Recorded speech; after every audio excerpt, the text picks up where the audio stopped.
Imagine a flawless romantic evening.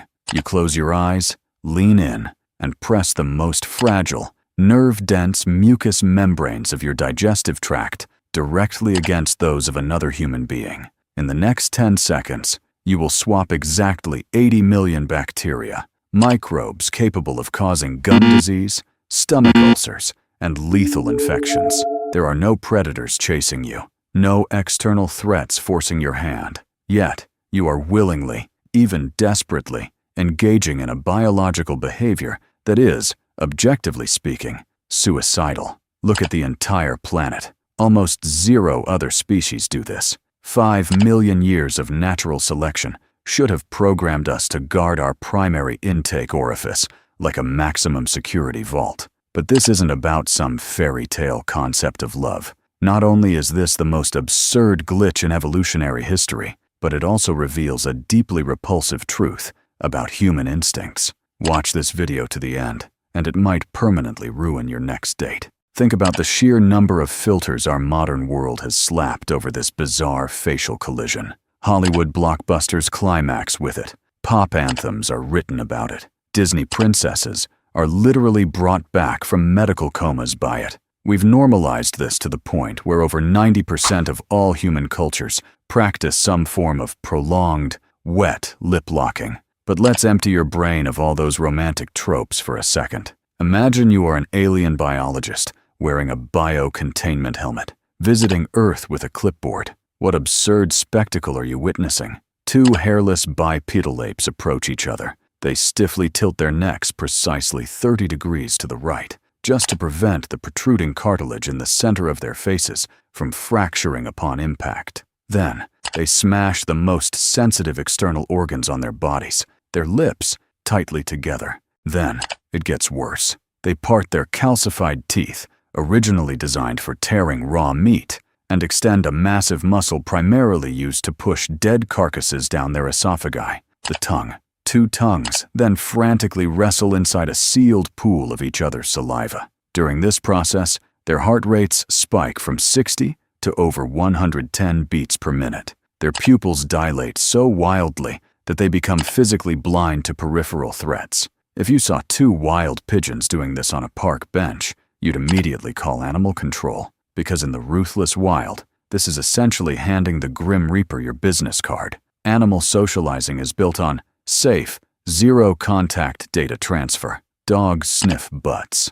Sure, but that's a secure, wireless connection. Cats rub cheeks. Even our closest genetic cousins, chimpanzees, might give each other a quick, dry peck to make up after a fight. But there are absolutely no primates in the rainforest engaging in 3-minute, aggressive French kisses. To an evolutionary biologist, a deep kiss is a catastrophic system vulnerability. You are voluntarily blocking your airway, disabling your visual alarms, and hardwiring your internal microbiome to a complete stranger. It is the biological equivalent of turning off your firewall, disabling your antivirus, and downloading a 10-gigabyte mystery zip file from the dark web. So, how did the smartest species on Earth get infected with this deadly habit? Hold on. Put away your illusions of two souls merging, because the story takes a sharp left turn right here. When scientists stripped away the poetry and put human saliva under a microscope, they found something that makes your skin crawl. Kissing didn't originate in moonlit conversations. It was born in the mud, the rot, and the desperate brink of death. The very first kiss in human history was a brutal act of physical survival. To understand why we pucker up, you first need to comprehend the microscopic army of monsters you are inviting into your body every time you do.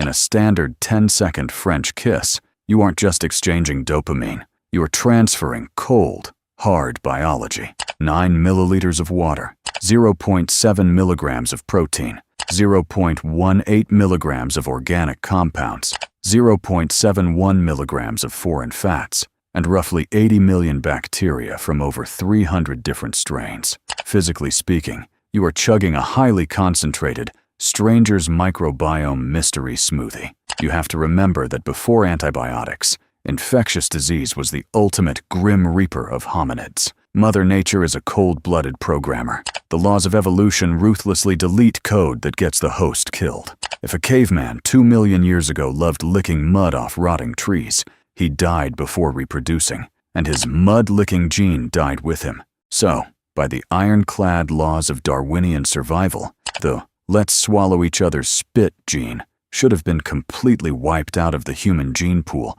hundreds of thousands of years ago. But it wasn't. It thrived. It became the default factory setting for humanity. This leads to a highly counterintuitive conclusion. The hidden survival benefits of this disgusting act had to be so astronomically high that early humans were willing to risk sudden death by infection to do it. For decades, scientists scrambled to find this hidden benefit. The first mainstream theory was the sniffing hypothesis. Most mammals rely heavily on their noses to gather intel. You want to know if a potential mate is diseased or has a strong immune system? The best way is to take a deep whiff of the sebaceous glands on their face. Early humans rubbed noses to do exactly this. Over time, as hominid faces got flatter, they had to get closer and closer, until eventually, smack, mouths collided. The lips, packed with sensory neurons, seamlessly took over the nose's job.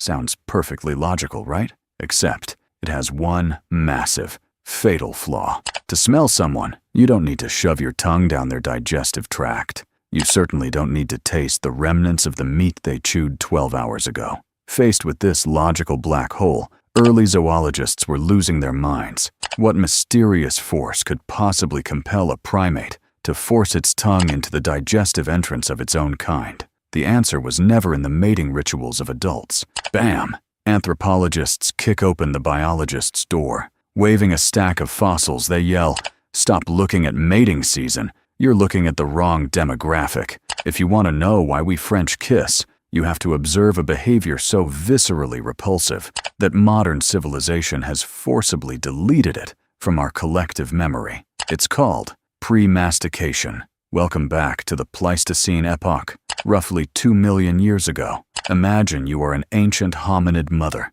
In your arms is a crying, starving infant. You have a hellish problem. 2 million years ago, there were no electric blenders. There were no sterile, temperature-controlled jars of pureed baby food. Your dinner menu consists of impossibly tough roots, rock-hard nuts, and raw, sinewy antelope meat. Your baby? 0 teeth, and a digestive tract as fragile as a wet paper towel. If you shove a chunk of raw meat in there, the infant either chokes to death or dies of an intestinal rupture. So, what does a desperate, highly intelligent hominid mother do? She becomes the blender. She shoves the hard bones and raw meat into her own mouth and chews frantically. She grinds it down with her molars, completely coating the debris in her own saliva.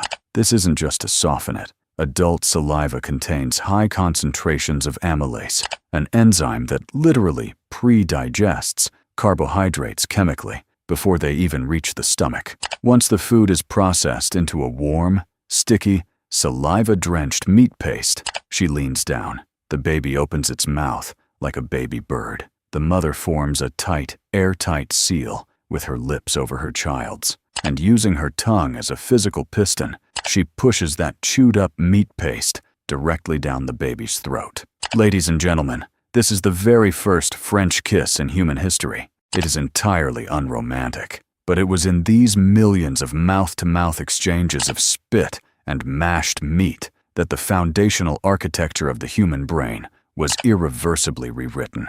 Look at the neurochemical storm happening inside that infant's brain.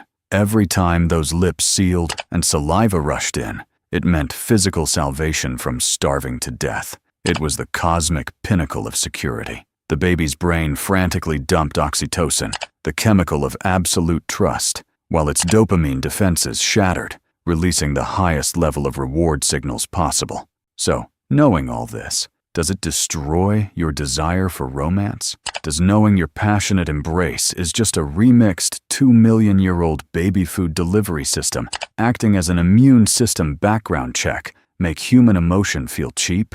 Exactly the opposite. It proves just how magnificent humans really are. If you remember the famous Universe 25 mouse utopia experiment, when the mice lost their survival pressure, When they no longer had to fight for food, they completely ceased all social behavior. They became soulless, grooming shells that drove themselves to extinction in total safety. They didn't know how to create new meaning after the old systems collapsed. But we are different. When food became abundant, when survival got easy, when we no longer had to chew raw meat for our infants, we didn't toss the obsolete act of lip-locking into the garbage bin of history. And we definitely didn't collapse into societal apathy like the mice. The bacteria are still there. The 80 million microbes are still frantically swapping in every interlocking embrace. The lethal potential risks haven't dropped a single %. Yet, we still choose to stand under a streetlight, close our eyes, and drop our defenses entirely to hand ourselves over to someone else. Because for an animal as complex and inherently lonely as a human being, being able to share a piece of fatal vulnerability with another soul without reservation is our ultimate antidote to the void. Mother Nature never wrote love into our base code. Love is the patch humanity wrote ourselves after hijacking the admin privileges. So now, who you decide to hand your next 80 million bacteria to is entirely up to you.